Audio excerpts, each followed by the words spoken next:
Pandemi COVID-19 berdampak ekonomi terhadap jutaan pekerja di tanah air.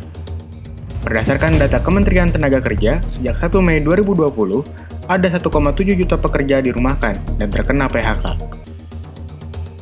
Gelombang PHK ini pun menarik perhatian WNI yang bermukim di luar negeri, yang tergabung dalam diaspora Indonesia. Bekerja sama dengan Kementerian Tenaga Kerja, Diaspora Indonesia meluncurkan program Diaspora Peduli. Program bantuan sosial senilai $75 Amerika Serikat dari Diaspora Indonesia yang diperuntukkan bagi pekerja tanah air yang terkena PHK akibat COVID-19. Lantas bagaimana mekanisme bansos tersebut?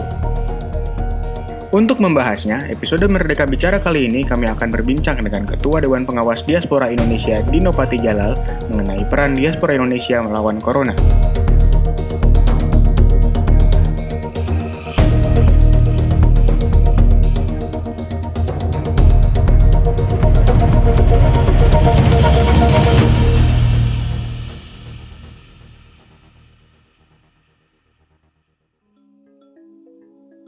Selamat siang Pak Dino. Selamat siang. Apa kabar Mas? Ya, gimana Pak kabar ya Pak? Alhamdulillah Pak baik. Gimana Bapak kabar ya? Kabar baik sekali, terima kasih. Lagi ada di kantor nih, udah mulai kerja lagi. Lagi di kantor ya? Berarti lagi di Indonesia ya Pak ya? Di Jakarta ya. Pak. Gimana Pak aktivitas Bapak selama pandemi ini Pak? Di rumah aja terus seperti semua orang, cuma sekali seminggu Pak. Selama sebulan terakhir saya masuk ke kantor untuk ngecek surat aja dan lain sebagainya, cek kantor. Tapi sepi. Sekarang udah mulai agak kembali ke kantor sekali seminggu untuk karyawan lain. Dan mungkin akan kita coba 2 kali seminggu juga. Tapi lamban sekali, semua lamban. Pak, mungkin yang aktif adalah yang di virtualnya, virtual public forum kita sangat aktif sekarang. Oke. Berarti ada di Indonesia tetap melakukan aktivitas seperti biasa ya Pak ya? Ya. Pak, sedikit langsung ke tema nih Pak mengenai diaspora ya Pak ya. Kan sejak digagas sama Bapak dari tahun 2012 ya Pak ya, 8 tahun lalu kurang lebih ya. Itu pesertanya jumlahnya berapa Pak? Hingga gini Pak. Wah, kalau diaspora negara kan itu, Pak. Jumlah diaspora total di seluruh dunia itu nggak ada yang tahu persisnya, tapi perkiraannya adalah antara 6-8 juta orang di seluruh dunia. Nah, jadi dan mereka masuk di berbagai organisasi. Ada yang organisasi keagamaan atau organisasi etnis, dan kemudian juga ada organisasi yang profesional, dan ada juga pelajar, ada yang bisnis dan lain sebagainya. Tapi kalau jumlah kasarnya sekitar 6-8 juta yang WNI aja. Kalau yang dihitung WNA-nya udah nggak kehitung lagi, apalagi kalau dihitung generasi kedua, ketiga, dan seterusnya gitu. Jumlahnya jauh lebih banyak. Nah, sebagai Dewan Pengawas, bagaimana Pak kabar mereka Pak, sepengetahuan Bapak Pak selama pandemi ini Pak? Ada beberapa hal.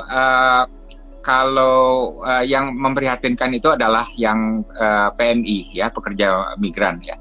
Karena mengapa kegiatan ekonomi tutup di luar dan akibatnya mereka juga kehilangan pekerjaan dan banyak yang harus pulang ke tanah air. Ada puluhan ribu, kalau nggak salah ada 65 ribuan at least ya yang turun kembali ke tanah air ya, dan umumnya dari Malaysia, tapi juga ada yang dari Timur Tengah. Jadi mereka ini yang kita prihatinkan karena mereka kehilangan pekerjaan, sementara mereka adalah salah satu penyumbang devisa terbesar ya. Kalau yang lainnya umumnya aman-aman aja. Ada saya lupa angkanya kalau nggak salah berapa ratus orang Indonesia yang terkena COVID di luar negeri. Kemlu yang punya datanya itu ya. Dan umumnya stay home dan mematuhi larangan-larangan yang diberlakukan di negara tersebut. Pak, terkait ini Pak, kan Diaspora Indonesia meluncurkan program Diaspora Peduli Pak. 18 Mei lalu Bapak bersama Ibu Menaker Ida Fauziah meluncurkan program tersebut. Seperti apa sih Pak program tersebut itu Pak? Ya, jadi sekarang ini program sedang dilancarkan oleh Kementerian Tenaga Kerja. Idenya sangat simpel, yaitu kita mencoba memfasilitasi keluarga diaspora di luar negeri memberikan bantuan langsung kepada keluarga PHK di dalam negeri $50 per bulan. Ya, $50 itu kan sekitar 750.000. Dan bantuannya selama sekitar 3 bulan. Ya. Nah, ini adalah jadi yang perlu ditekankan ini tidak berarti seluruh keluarga diaspora di luar negeri akan membantu 3 juta orang yang terkena PHK ya. Target kita lebih kecil, target kita itu ada beberapa ribu. Ini adalah pilot project ya. Pilot project itu apa? Jadi proyek percobaan, apakah mungkin ada skema di mana rakyat saling membantu gitu ya kan? Dan membantunya apa? Bantuan langsung. $75 itu kan nggak banyak tapi juga nggak sedikit ya kan, untuk beli susu ya, itu kan harganya per bulan bisa 400.000. Jadi paling nggak untuk beli susu bisa, atau enggak kalau anaknya udah besar bisa untuk beli sembako ya, bisa untuk beli beras dan lain sebagainya gitu, right? Dan ini kan orang-orang yang tadinya sekitar 3 jutaan gajinya, 3,5 sampai 4 juta ya. Yang kita targetkan juga bukan mantan eksekutif yang mungkin ada ratusan juta tabungannya di bank, tapi ini orang-orang kecil yang tidak ada tabungan di bank. Ya, untuk bayar handphone aja mereka harus benar-benar megap-megap gitu ya. Jadi ini adalah target kita. Kalau ini berhasil, Mas, mudah-mudahan ini bisa jadi skema di mana nanti bisa dilakukan di dalam negeri, Mas, right? Karena teori saya itu, ya, teori saya ini skema ini bisa menghapuskan kemiskinan di Indonesia, right? Kenapa saya katakan gitu? Kan kemiskinan itu sekitar 9%, ya kan? Yaitu sekitar 27 juta, 30 juta orang, ya kan? Masih berada di bawah garis kemiskinan. Coba kalau ada program keluarga asuh, di mana keluarga yang mampu, keluarga middle class, kelas menengah atau kelas atas, memberikan bantuan kepada orang yang miskin secara langsung, gitu. Kan dalam sekejap orang miskin bisa hilang ya dari segi batas angka kemiskinan itu gitu, right? Jadi kita lihat apakah ini bisa menjadikan pengalaman yang bisa ditiru di dalam negeri dalam skema yang berbeda tapi tujuannya sama. Berarti sudah berlangsung itu ya, Pak ya? Sekarang sudah berlangsung, tapi websitenya gini, sewaktu di announce ya bulan Mei itu diserang robot, right? Saya juga nggak saja ya. Ini kan program bantuan untuk orang-orang miskin ya, kok bisa diserang robot. Nah, sampai sekarang masih dirancang ulang dan mudah-mudahan kemarin saya lihat sih udah 95% pulih. Tapi mudah-mudahan dalam beberapa hari kemudian akan pulih total gitu ya. Jadi sekarang skemanya ada, sudah menjadi kebijakan pemerintah, tapi websitenya belum on 100%, masih dirancang agar sempurna gitu ya. Berarti itu menjangkau para pekerja yang kena PHK ya, Pak ya? Ya, jadi tujuannya para pekerja yang kena PHK, tapi mereka nggak otomatis dapat, Mas. Mereka harus mendaftar untuk masuk di program Diaspora Peduli. Ya, jadi dan ini tentu hanya untuk orang yang punya kartu prakerja, ya, KPK. Betul, ya. Jadi kalau dia mungkin terkena PHK di mana gitu ya, tapi dia tidak punya kartu prakerja, kemungkinannya tidak bisa, ya, karena Jadi gini, yang perlu kita ketahui ya, saya juga baru tahu sistem penanganan orang yang terkena PHK itu masih sangat semrawut nih di negara kita. Dan mohon maaf kalau pemerintah dengar ya, didengar dengan lapang dada aja, karena ini bukan kritik untuk menjelekan, tapi kritik membangun gitu, ya kan? Jadi misalnya daftar yang ada di KPK itu berbeda mungkin dari daftar orang lain yang terkena PHK, tapi nggak masuk dalam daftar kartu prakerja gitu misalnya, ya kan? Di keluarga program harapan dapat, tapi ini beda dari daftar orang yang di kartu prakerja gitu, right?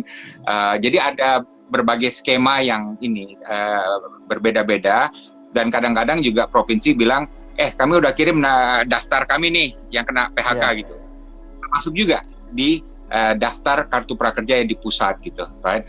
Jadi agak semrawut ininya sistemnya ya, for some reason ya, karena terlalu banyak orang yang terkena PHK dari berbagai sektor, dan skema-skema yang menangani juga terlalu banyak dan perlu dikoordinasi gitu.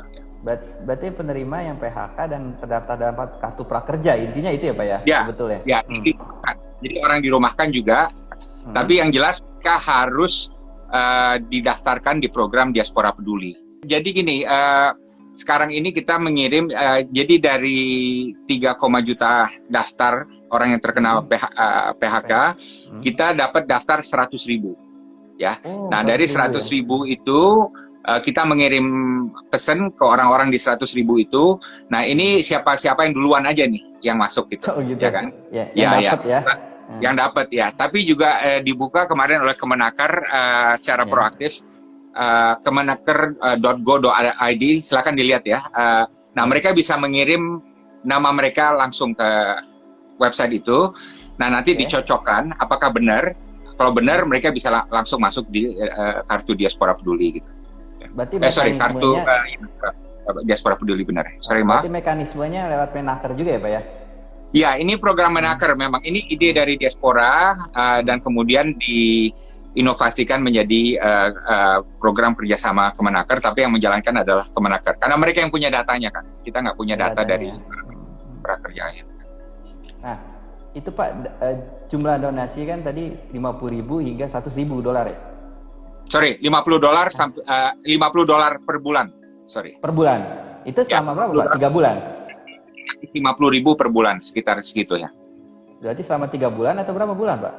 3 bulan ya. 3 bulan ya, 3 bulan. Itu akan tumpang tindih nggak Pak dengan bantuan dari pemerintah? Atau yang sudah dapat tetap menerima atau gimana ya, Pak?